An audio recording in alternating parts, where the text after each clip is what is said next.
since the advent of COVID-19 pandemic, the central bank has been coming up with different initiatives to support economic recovery in response to the COVID-19 pandemic.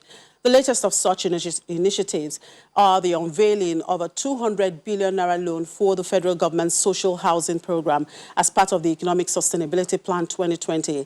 There's also the introduction of a solar intervention fund that will offer obligors access to credit facility that will not exceed a maximum of 500 million naira with the aim of providing affordable electricity to rural dwellers. Well, to tell us more about these initiatives and others is the Director, Development Finance Department of the Central Bank, Yusuf Yila. Thank you very much, Mr. Yila, for joining us on the program. Thank you, Chumizi, for having me this morning.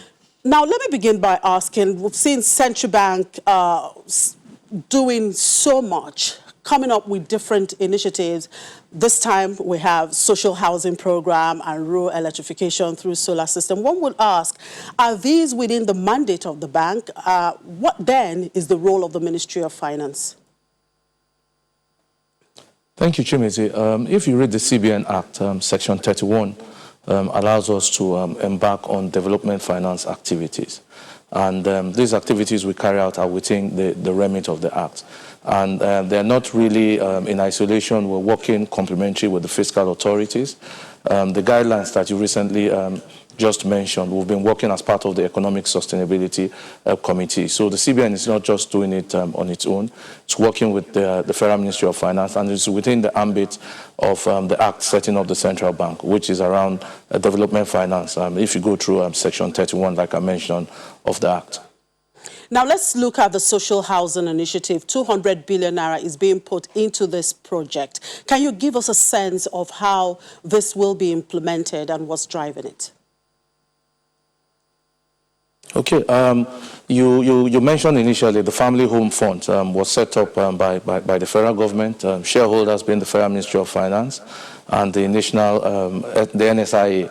What's going to happen is we've found out that construction does, provide a lot of jobs to our teeming youths, and we're going to be funding the family homes with 200 billion to provide 300,000 low housing schemes.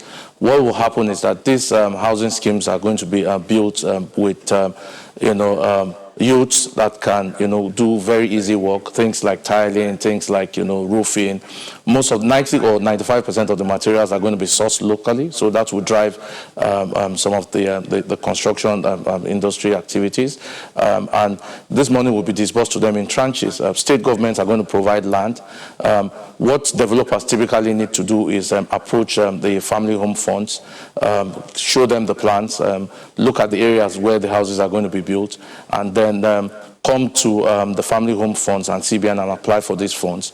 These funds are going to be disbursed at single-digit interest rates to the family home funds, and then these houses will be built. The target is to get a minimum of 100,000 of these houses every single year. Now, the initiative, as you did mention, is to be implemented only by Family Homes Fund Limited. Why? Just wondering, why just Family Homes Fund? What happens to the Federal Mortgage Bank?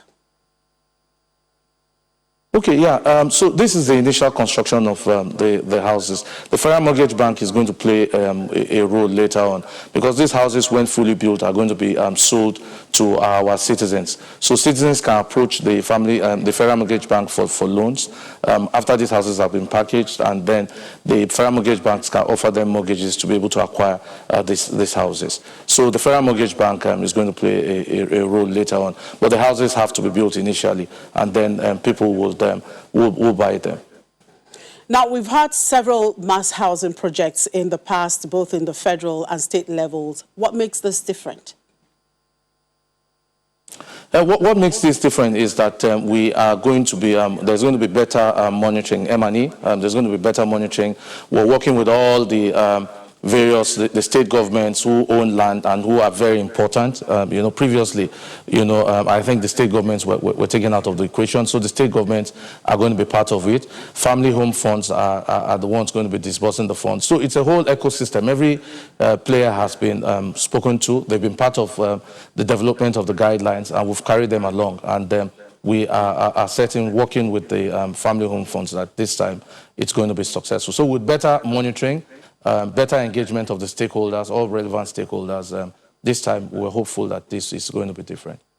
Now, from the explanation you have given so far, this money is to help in building new homes. Now, you know that the management of urban growth has been a major concern to governments, especially in developing economies. In Nigeria, for instance, urban migration has seen a lot of growth of slums, particularly in cities like Lagos. If you say you are embarking on social housing initiative, how does this initiative cater for the slum areas? It's not everybody that has the wherewithal to build house from the scratch or to get a mortgage loan with considering the high interest rate. Does this initiative take care of houses that just need perhaps a little innovation to make it habitable? So you've hit the nail on the right word, which is innovation. And part of the discussion we've been having with both the fiscal authorities and other private sector players is that we must build houses that are affordable. Materials are going to be secured, like I said, locally. An average two-bedroom house, typically will be built for around between 1.5 and 2 million naira. We're looking at very long-term mortgages that are going to be offered. So the category of people that you're talking about who presently are in slums will be able to afford these houses. And we're not really only looking at the urban areas. We're looking at there are certain rural areas that require housing. I mean, the deficit of housing, over 22 million in the country, is not just the urban areas. We're looking at geographically spreading these houses, working with the Family Home Fund around the country. So it's not just the urban areas that these houses will be built. There are certain key areas in close to the rural areas that have good land, have access to infrastructure that will also ensure that houses are built there also. Now, Mr. Yila, the clarification I need to get from you right now has to do with categories of people that probably, they really don't want to build any house from the scratch, because it's not everybody can just want to build a house from the scratch. Perhaps you just need a little fund to renovate your house. How does this scheme cater for such people? Because we are talking about social housing here. Yes, yeah. Like I earlier mentioned, it's houses are going to be built from scratch. They're going to be affordable. So even if you have somebody who already has embarked on a house that he cannot complete, I believe that's what you're referring to. This is another opportunity for him to be able to, get one of these houses. Like I said, they're going to come very cheap. They're going to be, we'll use local materials for them. There's going to be some innovation around how the houses, Family Home Funds is doing all that. We've seen some of the samples that, they want to build. They've already done some as pilots. And then they can easily, key into the mortgages that will be formed, and then they can acquire the houses. When you talk about the fact that they are going to come very cheap, how cheap? Yeah, like I mentioned, we're looking at a strike rate of, almost around 2 million naira for between a two bedroom house. Yeah, like I said, most of the materials are going to be sourced locally. We're going to ensure, working with the Family Homes Funds and the fiscal authorities, to ensure that the manufacturers of things locally, like tiles, like roofing sheets, are patronized, so that entire value chain is complete. When you start look at imports, that's when you now start looking at the prices going up. But we're going to work with them. We've already seen like I said, the pilots and some of the documentation they've shown us, and they're looking at the prices are looking good. Okay, now I'm taking this conversation from the fact that we are calling it social housing. I actually had this conversation with an expert yesterday who insisted that really it's not social housing, because he doesn't see this catering for these, individuals under there who probably need a home. So I did mention, the slum. When you talk about 2 million, you know what people's purchasing power is at the moment. You know what the interest rate is going at. So how then do we describe this initiative as social housing? Okay, like I said earlier, why it's described as social housing is because state governments provide on the land, they own the land, they provide the land, so a certain element of the cost is taken off. I agree, like you said, 2 million. I mean, the strike rate for quite a lot of people cannot afford it. But the central bank is not in the business of providing grants. We do loans, and all these monies must be recovered. What we've done is the models that we've built working with the family home funds is to, as much as possible, look at how we can ameliorate the situation of low-income workers and a lot of all these people who do not have houses. So that's why we've kept the interest rate as single digit and as low as possible. And working with the family home funds, we've increased the tenure of the facility. So it's a longer period to be able to pay back. All right, let's leave the issue of this housing for now. Let's talk about your solar connection facility initiative. Tell us about it. Okay, so the fiscal, as part of the Economic Sustainability Committee, the Fiscal Authority is going to be bringing 5 million solar connections, 5 million homes, connected by solar, especially in the rural areas. There's been a pilot with an NDPHC, and it's really worked. And quite a lot of people have paid back. I think it's only Plateau and some areas of Borno State, because of the insurgency, that they've not paid back. So the central bank is going to be providing funds, 160 billion, to both upstream participants. So those are people who manufacture things like solar panels and other associated equipment. They can take up to a maximum of 10 billion at single-digit interest rate through any of the deposit money banks to either install new lines because there will be increased demand, or work on the existing lines. There's also the downstream part. So you have retailers, installers. They will have to approach the National Microfinance Bank to take the facility up to a maximum of 500 million to either acquire these systems from the manufacturers and go and retail them, or put in place payment systems that people who have acquired these systems can pay back. The choice of the National Microfinance Bank is because for SMEs, businesses, that bank is focused at trying to help SMEs. So they speak their language, they have easy access. As of today, I believe they have over 60, 70 branches. They're going to scale up to about 774. So people in the rural areas can easily access any of the post offices where they have their branches. So you have both the upstream participants taking care of and the downstream participants also taken care of. So the target that the fiscal authorities have set is to do 5 million connections over 3 years. And CBN is going to be providing funding at single-digit interest rates. I mentioned 160 billion through either the deposit money banks or for the downstream participants through the National Microfinance Bank to access and ensure that these solar connections are made.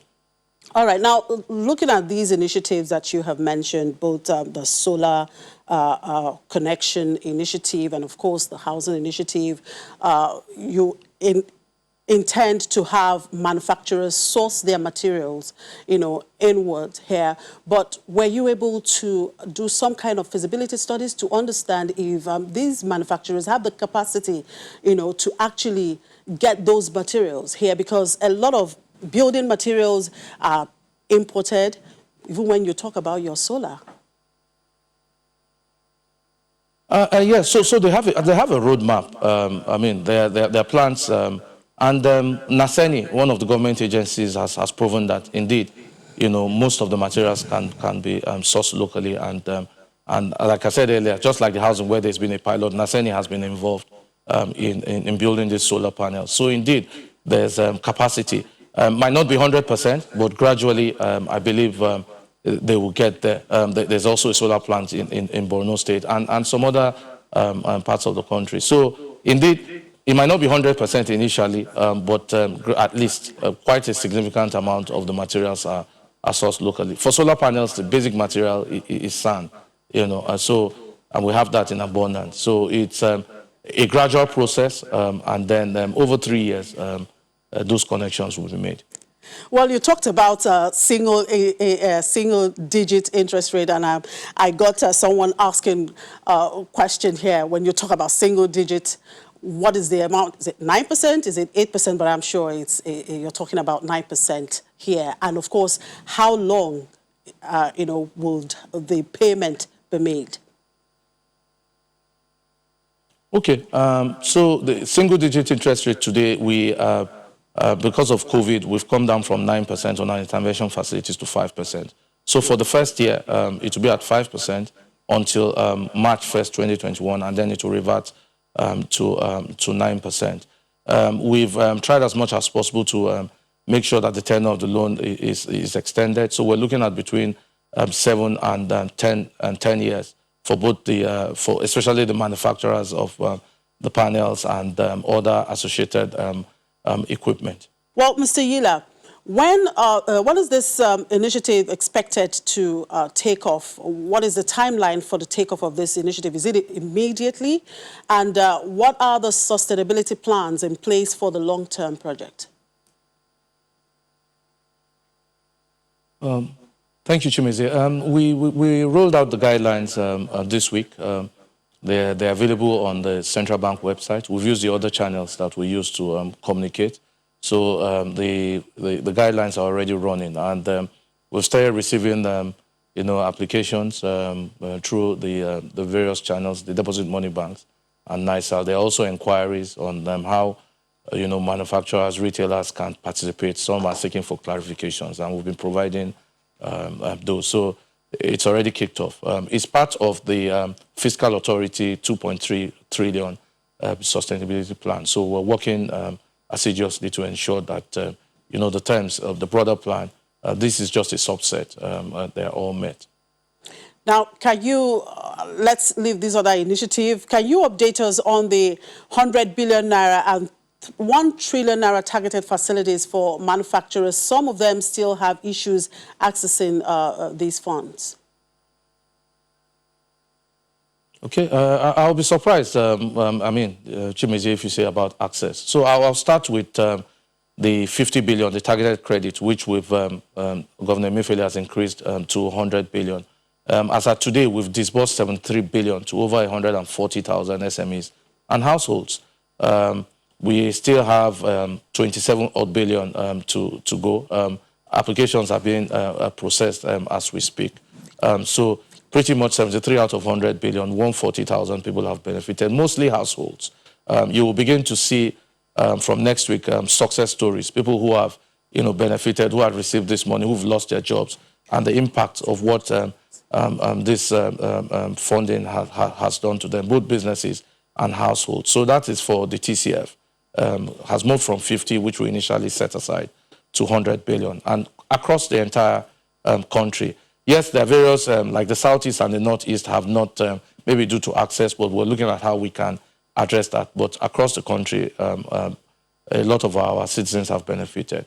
On the healthcare, which is 100 billion, as we speak today, we've disbursed 44 billion to over 40 projects. And I can reel out some of the names. We've increased lines in certain pharmaceutical companies like Fitsin.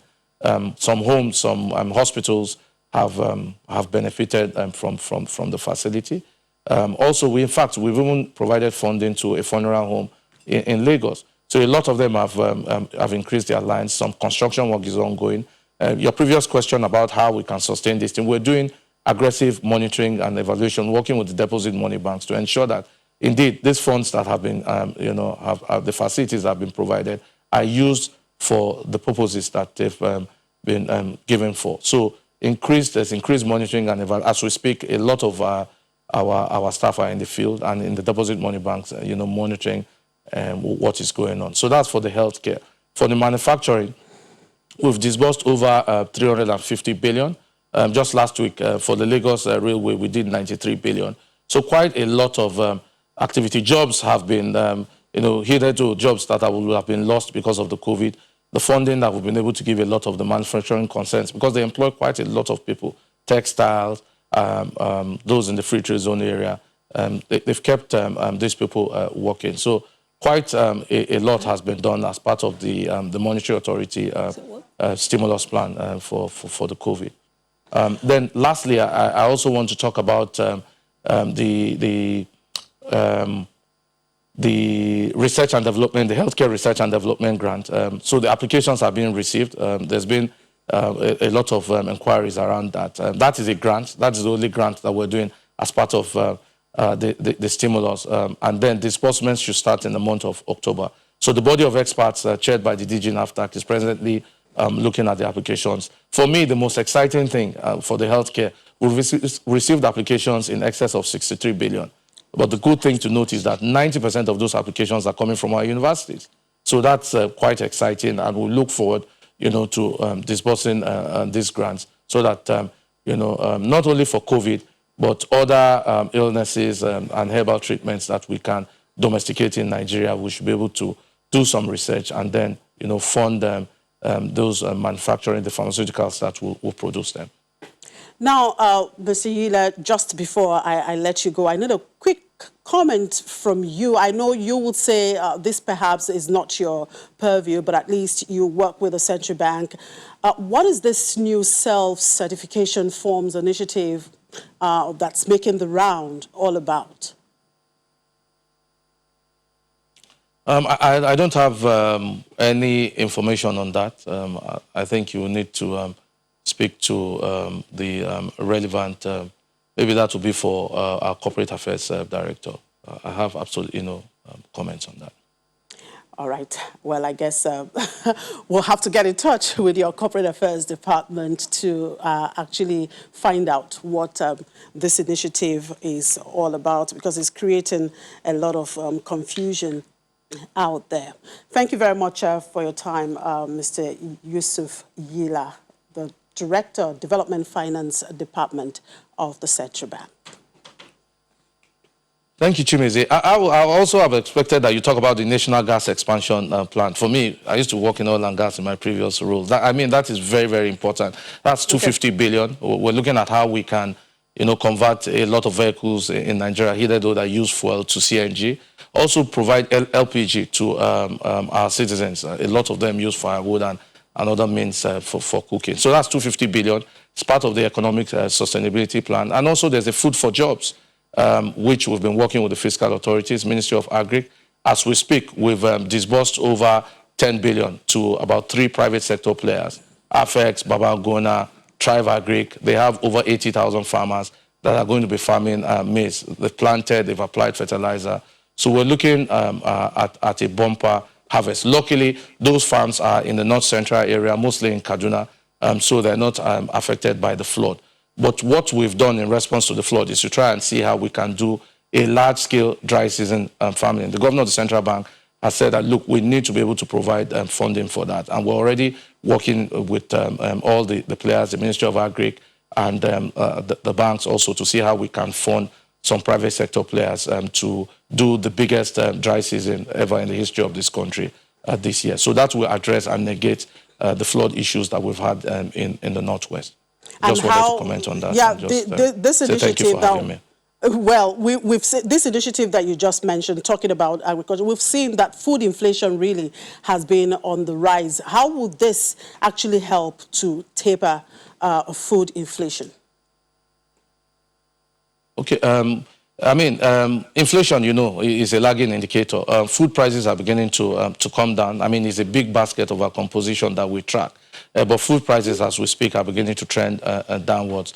Maize, rice. But this dry season farming significantly will take prices down south. So that's why we're embarking on, for rice alone, we're looking at 1 million hectares. And if you compare the yield, that's 5 million metric tons of paddy that will come out. Same thing for maize and wheat that we are going to be doing in pilot state. So that will significantly bring prices down. We're working with the Ministry of Agri. We're looking at how we can begin to, put in place almost a 2-3 season farming in Nigeria. We have some river basins. We have land along the banks of the River Niger that we can use. Niger State has huge contiguous land that we can bring in private sector players to come and farm. So the focus has always been on the wet season, but we want to see how we can do large-scale agricultural activities in the dry season, fund the big private sector players so that there's increased output, and we can either store that or that will ensure that prices are moderated. All right, thank you very much, Yusuf Yila. Let's leave this conversation here. Director, Development Finance Department of the Central Bank, Yusuf Yila. Thank you for your time. Thank you very much.